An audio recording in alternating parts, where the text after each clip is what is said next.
دوستو آپ سب سے گزارش ہے کہ اگر آپ نے ہمارا چینل نوکر غازی عباس علیہ السلام کو پہلے نہیں سبسکرائب کیا تو اسے سبسکرائب کر لیجیے. سبسکرائب کر دیں گے تو ساتھ میں بیل آئیکن آئے گا, اس پر کلک کر کے آل کے اوپر کلک کر دیں تاکہ آپ ہماری ہر لیٹسٹ آنے والی عزاداری کی ویڈیو سے آگاہ رہیں. شکریہ. غربا کو, یتیموں کو, مسافرین کو ان کے حصے بانٹ دیے جاتے ہیں. خدا نے فوراً قرآن کی آیت بھیج دی, میرا حبیب اپنی ایک قریبی عورت کو اس کا حق دے. میں ویڈیو کیمرے کی موجودگی میں تفسیر در منصور, تفسیر کبیر, تفسیر روح المعانی تینوں تفاسیر اہل سنت کی ہیں. جب یہ آیت آئی تینوں تفاسیر میں لکھا ہے کہ رسول نے فاطمہ کو بلایا اور یہ فدق فاطمہ کو لکھ کے دے دیا, اگر کوئی اور بیٹی ہوتی جگیر سے حصہ ملتا. یہ جگیر منتقل ہو گئی بی بی کے نام. توجہ ہے, بی بی کے نام جب یہ جگیر منتقل ہو گئی, شریف باپ کی شریف بیٹی نے جیسے باپ تقسیم کرتے تھے ویسے ہی میری مخدومہ نے اس مال کو تقسیم کرنا شروع کیا. نبی کے جانے کے بعد جب حکومت پہ قبضہ ہوا, منبر علی کے پاس تھا, قبضہ حکومت پہ ہوا تھا. جب تخت پہ قبضہ ہوا اب یہ بیٹھ تو گئے, بیٹھ کے اب بادشاہ یا حاکم بننا اتنا آسان کام نہیں تھا. حکومت چلانا ایک اہم ذمہ داری تھی. صرف تخت پہ بیٹھنا ہی کام نہیں تھا, وہاں بیٹھ کے فوجیوں کی تنخواہیں, لشکروں کے خرچے, بیت المال میں خزانہ ہونا چاہیے, آپ نے جن کے وظائف مقرر کیے ہیں ان کو وظیفے ملنے چاہیے. یہ سارا کچھ کرنا اس دور کے حاکم کی ذمہ داری تھی. اب یہ بیٹھ تو گئے لیکن یہ سارا سسٹم چلانا ان کے لیے مشکل ہو گیا. انہوں نے کہا یہ سارا سسٹم ہم کیسے چلائیں گے, ہم یہ تنخواہیں کہاں سے دیں گے, ہم یہ وظائف کہاں سے دیں گے. دوسرے ملکوں سے سفیر آتے ہیں, ان کی رہائش کے بندوبست کرنے ہوتے ہیں, دوسرے ملکوں میں تبلیغ اسلام کے لیے اپنے اپنے وفد بھیجنے پڑتے ہیں. یہ سارا سلسلہ کہاں سے چلے گا. اب ذاتی لینڈ لارڈ تو تھے نہیں کہ گھر سے لا کے دین پہ خرچ کرتے. اب انہوں نے سوچا کہ کریں کیا. مشورہ یہ طے پایا کہ پہلے یہ دیکھیں کہ رسول یہ خرچہ کہاں سے کرتے تھے, یہ سارے سلسلے رسول کہاں سے چلاتے تھے. تو قریب بیٹھنے والوں نے یہ مخبری کی کہ رسول کی ایک جگیر ہے خیبر میں, یہودیوں کی وہ جگیر تھی جو انہوں نے رسول کو دے دی تھی. وہاں سے 40 لاکھ دینار آتے ہیں. وہاں پر کھجوروں کے باغ بھی تھے, 7 باغات تھے وہاں کھجوروں کے, اور اس دور میں سب سے بڑا بزنس کھجوروں کے باغ کا ہوتا تھا. یعنی کہ یہ عرب میں ایسا کاروبار تھا جس کی ہاں نقصان کا کوئی خطرہ نہیں تھا. ٹھیک ہے جی. انہوں نے فوراً اپنے عامل, اپنے سپاہی وہاں پہ بھیجے. وہاں پر بھیج کے انہوں نے بی بی کے عاملوں کو وہاں سے اٹھا دیا اور اس جگیر پہ قبضہ کر لیا. علامہ صاحب یہ مدینے خیبر میں تھے. جی خیبر میں. جو آج بھی وہ باغ کی, کیونکہ اب انہوں نے زیارت وہ بند کر دی ہے, اب وہاں جانے سعودی عرب کی گورنمنٹ نہیں دیتی. یہ مدینے سے آپ تھوڑا باہر نکلیں گے تو اس وقت 65 یا 70 کلومیٹر کے فاصلے پہ یہ جگیر ہے. اب جب بی بی کے عامل واپس آ گئے تو بی بی کے عاملوں نے واپس آ کے کہا کہ بی بی انہوں نے ہمیں وہاں سے اٹھا دیا, حکومت نے قبضہ کر لیا. اب یہ دیکھیں, اب میں پڑھنے لگا ہوں بی بی کا مقدمہ. سادات سے اجازت لے کے میں مخدومہ کا حق پڑھنے لگا ہوں. جب آ کے عاملوں نے اطلاع دی, جناب فضہ روایت کرتی ہیں کہ اس دن بی بی مکنا اوڑھ رہی تھی, چادر اوڑھ رہی تھی, اور اپنے منہ میں بی بی زبان سے آہستہ دھیمے لہجے میں کہہ رہی تھی, ہوشیار ہو جا اب تیرے مقابلے پہ بطول آ رہی ہے. اور میں انتہائی ذمہ داری کے ساتھ ایک ایک لفظ ادا کر رہا ہوں. میں نے کہا 2 سال کی محنت ہے اس مضمون پہ, ایک ایک لفظ کی ذمہ داری ہے. جس دن بی بی دربار میں گئی ہیں حق لینے کے لیے, اس دن بی بی کے 2 دروازے تھے مسجد میں. ایک وہ جو گھر کے اندر سے مسجد میں کھلتا تھا, جو رسول نے سارے صحابہ کے بند کروائے تھے لیکن علی کا بند نہیں کروایا تھا, یہ وہ دروازہ. ایک دروازہ وہ ہے جو مرکزی گیٹ ہے مسجد کا. جس دن بی بی دربار میں آئی ہیں اس دن بی بی حجرے والے دروازے سے نہیں آئیں, جبکہ ہمیشہ بی بی رسول کے دور میں بھی جب بھی مسجد میں آتی تھی تو حجرے والے دروازے سے آتی تھی. آج بھی حجرے والے دروازے سے نہیں, آج مرکزی دروازے سے آئی. حجرے والے دروازے سے میری مخدومہ اس لیے نہیں آئی کہ اگر حجرے والے دروازے سے آتی کل کوئی مسلمان یہ کہہ سکتا تھا کہ ہمیں تو پتہ ہی نہیں زہرا کب دربار میں آئی اور کب دربار سے چلی گئی. اس دن بی بی آئی ہے مرکزی دروازے سے, پہنچ گئی رسول کی بیٹی دربار میں.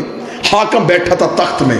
میرا پہلا سوال ہے ہر غیرت مند مسلمان سے, آج بھی شرعی عدالت میں چلے جاؤ, پاکستان کی سپریم کورٹ میں شرعی عدالتوں میں جا کے آج بھی قوانین شرعیہ اٹھا کے دیکھو, آج بھی پاکستان کے قانون کے مطابق اگر فیصلہ کیا جائے زہرا پھر بھی جیت رہی ہے. آج پاکستان کے قوانین شرعیہ کے مطابق فیصلہ کیا جائے, میں سمجھا کے بات کروں گا, میں نے پہلے کہا تھا داد نہیں دینی, صرف سوچنا ہے اور توجہ فرمانی ہے.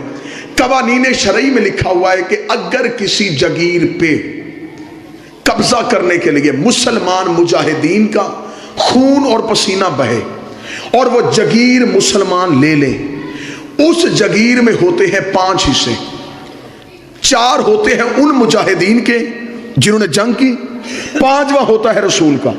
لیکن اگر کسی جگیر پہ قبضہ کرنے کے لیے نہ کسی کا خون بہاؤ نہ پسینہ, وہ صرف اسلام کو اسلام کے روب کی وجہ سے مل جائے, اسے کہتے ہیں مال فی.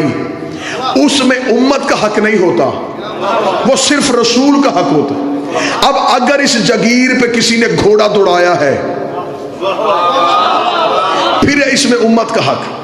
دوسرا سوال, آج بھی پاکستان کی عدالتیں اس بات کی تائید فرمائیں گی سب سے بڑا بدنما دھبا جو آج تک اسلام کے چہرے پہ ہے جسے کوئی بھی مورخ نہیں مٹا سکا, کتنا بڑا ظلم ہوا طریقہ اسلام پہ, جس کے خلاف مقدمہ تھا وہی جج تھا.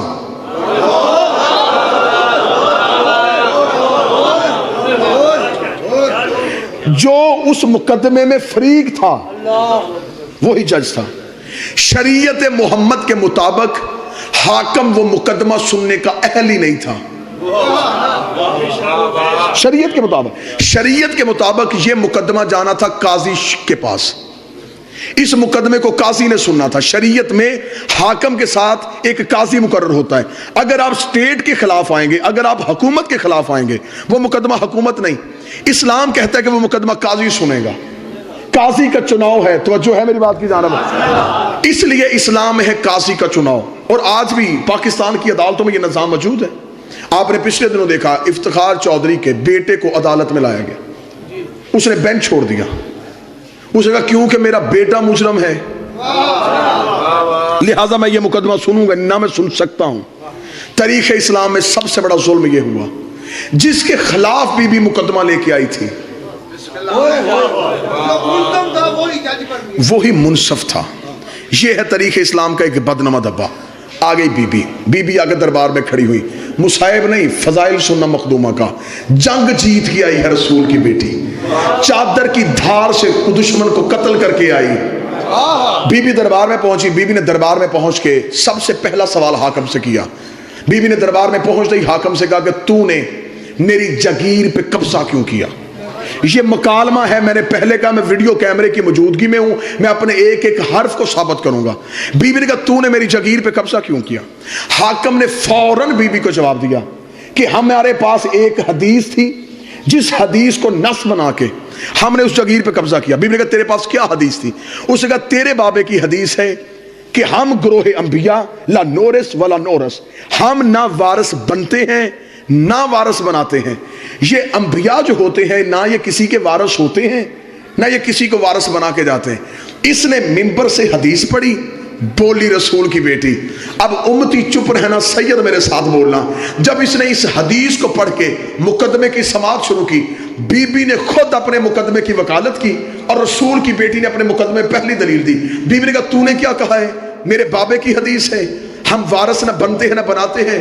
رک کسی جگہ پہ, پہلے مجھے یہ بتا تجھے میرے بابے نے وارث بنایا ہے؟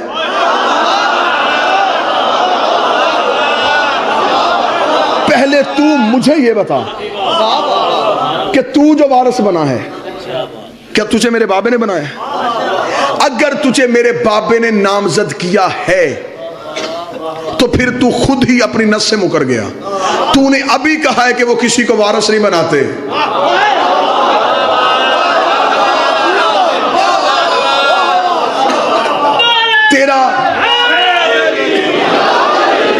میرا نامزد ہونا غلط.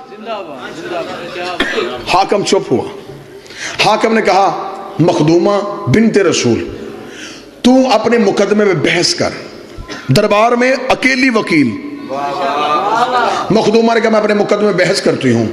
اس نے کہا تیرے پاس ثبوت. بیوی نے کہا میرے پاس ثبوت ہے. ثبوت پیش کیا جائے. بیوی نے عدالت میں وہی معاہدہ جو یہودیوں نے لکھا تھا جس میں مولا علی کی بطور گواہ اور رسول کی مہر تھی اور نیچے لکھا تھا رسول نے کہ یہ جگیر میں اپنی بیٹی فاطمہ کو دیتا ہوں. بیوی نے وہ تحریر دربار میں پیش کی. انہوں نے تحریر پڑھتے ہی دوسرا سوال سماعت مقدمے کی کرتے حاکم نے کہا کہ اس تحریر پہ کوئی گواہ. لو پھر پھنس گیا حاکم. دوسری بڑی غلطی کر گیا حاکم. قانون قرآن کے مطابق معصوم سے گواہ مانگنے کی اجازت ہی نہیں ہے. میں محنت آپ کے سامنے پڑھ رہا ہوں. قرآن کے مطابق معصوم سے گواہ مانگنے کی اجازت نہیں. میں قرآن سے نص دیتا ہوں. مریم کی قوم نے مریم سے پوچھا بچہ کہاں سے آیا. 3 دن کا عیسیٰ بول پڑا. قرآن کہتا انی عبداللہ اتانی کتاب وجعلنی نبی. میں اللہ کا بندہ ہوں, کتاب لے کے آیا ہوں, نبی بن کے آیا ہوں. قوم نے عیسیٰ سے گواہ نہیں مانگا. معصوم ہے. میں ایک حوالہ دوسرا دیتا ہوں. کتاب کا نام حیات الحیوان, لکھی آقا دمیری نے, چھپی جامع الازہر مصر سے. مدینے میں ایک شخص جس کا نام اسود تھا, یہ گھوڑا بیچنے کے لیے آ گیا. عربی تھا یہ گھوڑا بیچنے کے لیے آ گیا. عرب میں گھوڑا ہر انسان کی کمزوری بھی تھی, مجبوری بھی تھی, کیونکہ وہ جانور پالتے تھے, گھوڑے پہ سواری کرتے تھے. یہ مسجد نبوی والے بازار میں توجہ ہے, گھوڑا کے لیے کھڑا.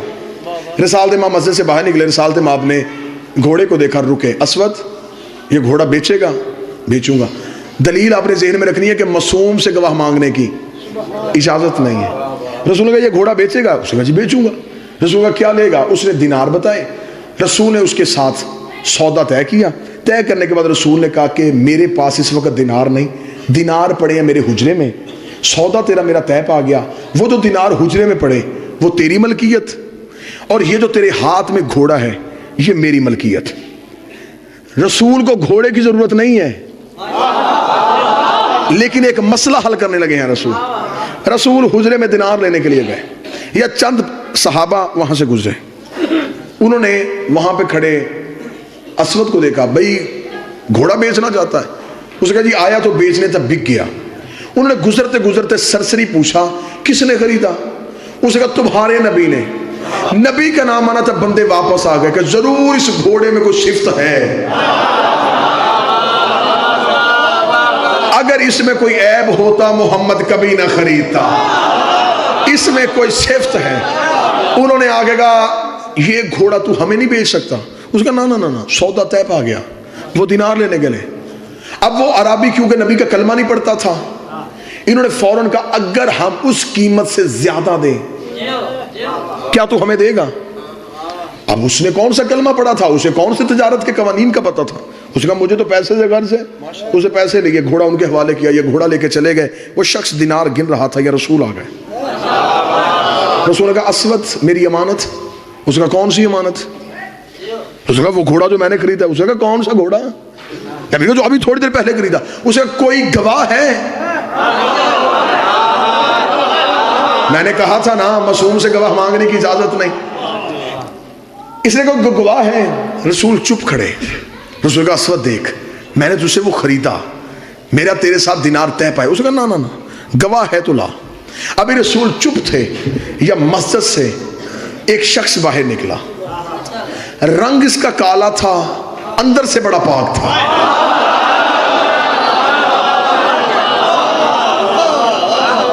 یہاں اس کے ولایت علی کا نور تھا. آ کے بلال نبی کے قدموں پہ, سردار آپ کیوں بازار میں رکے ہیں؟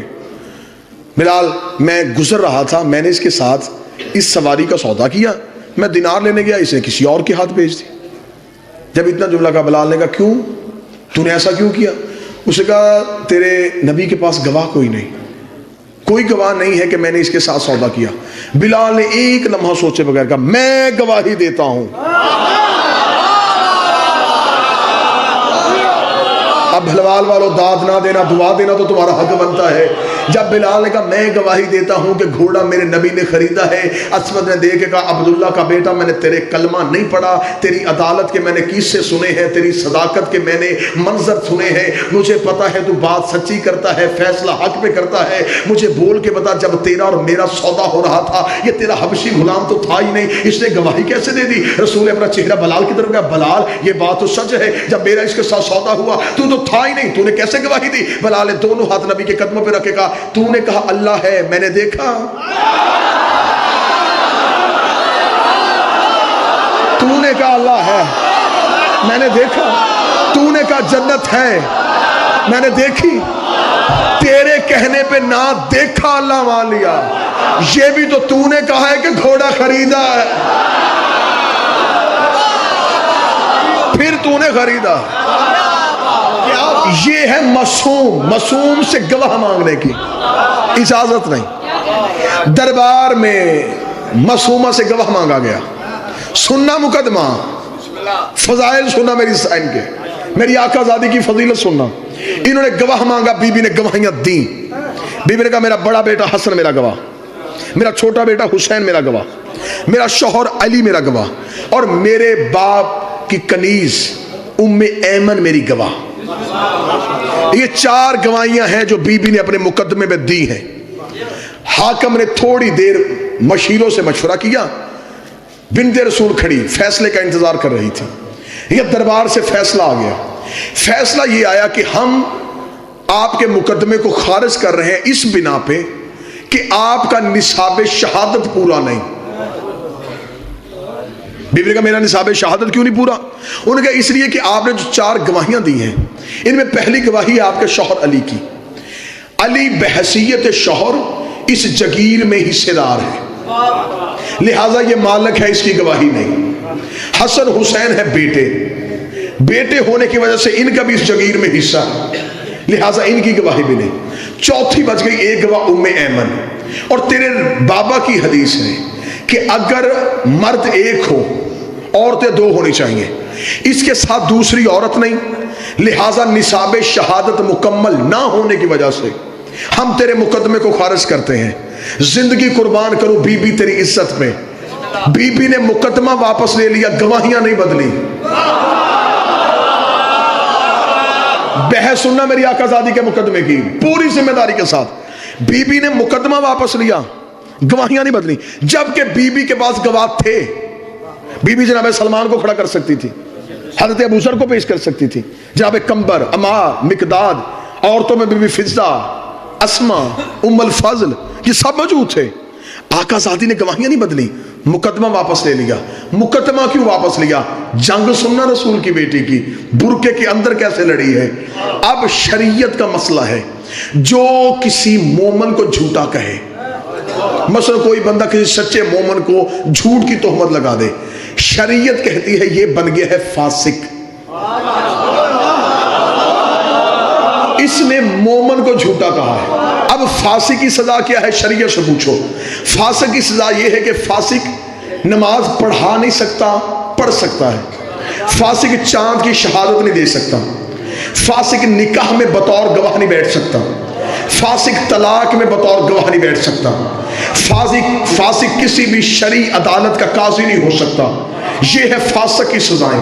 اگر کوئی کسی مومن کو جھوٹا کہے وہ بنتا ہے فاسق.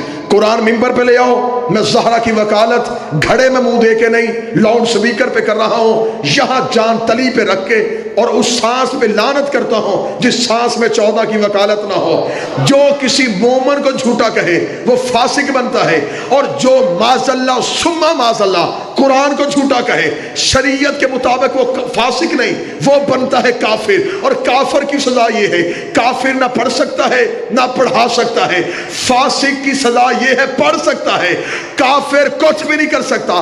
کافر دائرہ اسلام سے خارج ہو جاتا ہے. نبی کی بیٹی نے مقدمہ واپس لیا، گواہیاں نہیں بدلی. رسول کی بیٹی نے کہا میں نے گواہیاں نہیں بدلی، تو یہ فیصلہ کر اور طریق کا حصہ بنا تاکہ میں چہرے سے نقاب اتاروں. تو نے علی کی گواہی کو جھٹلایا، علی ہے قرآن، رسول نے کہا قرآن و علی و علی مال قرآن. تو نے حسن کو جھٹلایا، حسن قرآن ہے. تو نے حسین کو جھٹلایا، حسین قرآن ہے.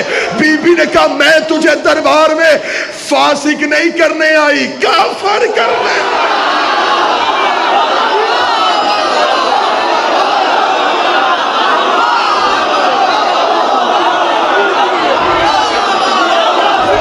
بسم اللہ. میں تجھے بسم اللہ یا رسول یا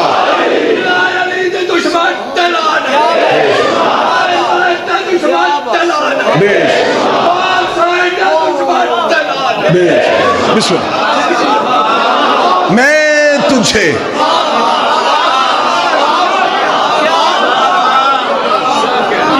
جو کام نبی نہیں کر سکا،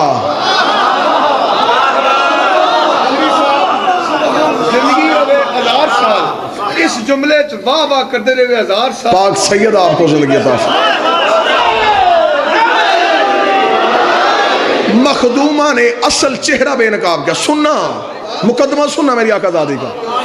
بی بی نے مقدمہ واپس لیا. حکیم صاحب مقدمہ واپس لیتے ہی بی بی نے دوسرا مقدمہ دائر کیا. بی بی نے کہا یہ مقدمہ واپس ہو گیا، فیصلہ کر دیا تو نے فیصلہ. نہ فیصلہ نہ بدلنا، میں مقدمہ واپس لیتی ہوں. وہی کھڑے بی بی نے دوسرا مقدمہ دائر کر دیا. بی بی نے کہا تو ہے حاکم، میں ایک بیٹی بن کے باپ کا حق لینے آئی ہوں، باپ کا حق دے. حکومتیں پریشان ہو گئی، دربار میں لڑ رہی ہے محمد کی بیٹی، برقعے کے اندر لڑ رہی ہے رسول کی بیٹی.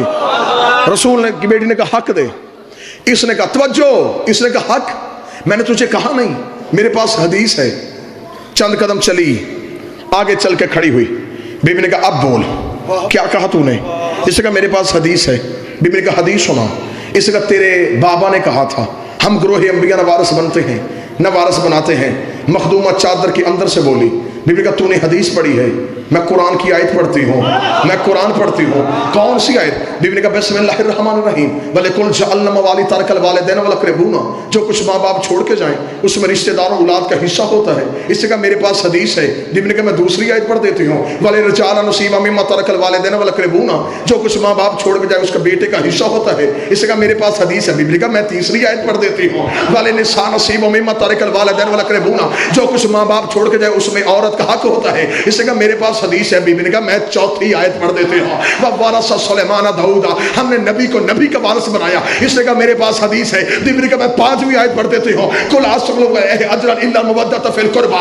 اگر میرا بابا اجر مانگ سکتا ہے میں بابے کا حق کیوں نہیں مانگ سکتی؟ بلوال والو شیعہ ہو سنی ہو تمہیں 14 کی عزت کا واسطہ میں زہرا کا حق بیان کر رہا ہوں. حاکم ایک حدیث پڑھتا گیا، بی بی بدل بدل کی آیتیں پڑھتی رہی، بدل بدل کی آیتیں پڑھتی رہی. 40 آیتیں جب محمد کی بیٹی نے دربار میں کھڑے ہو کے پڑھتی حاکم کے چہرے پہ موت کی زردی آ گئی، حاکم کا جسم کانپنا شروع ہو گیا. اس نے کہا زہرا میں حدیث پڑھتا ہوں تو جواب آیت میں کیوں دیتی ہے؟ حدیث کا جواب حدیث میں کیوں نہیں دیتی؟ اتنا جملہ کہنا تھا یا محمد نے چاپ بس میں نے اتنا سننا تھا. تو وہی ہے جسے میرے بابے نے کہا تھا آ تجھے حدیث لکھ دو. تو نے کہا تھا قرآن کافی ہے، تو نے کہا تھا، تو نے کہا تھا.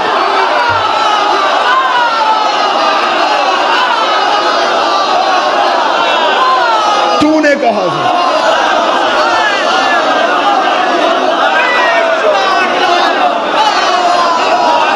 تو نے کہا تھا.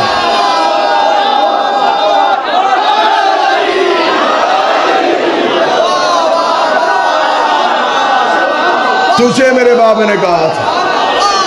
بسم اللہ. تجھے میرے بابے نے کہا تھا میں تجھے حدیث لکھ. تو نے کہا تھا قرآن کافی. آج میں قرآن پڑھتی ہوں برداشت کیوں نہیں کرتا؟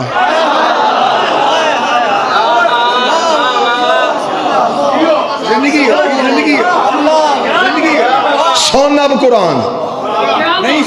دربار میں کھڑی ہو کے بی بی نے کہا نہ تجھے قرآن کافی ہے نہ تجھے فرمان کافی ہے.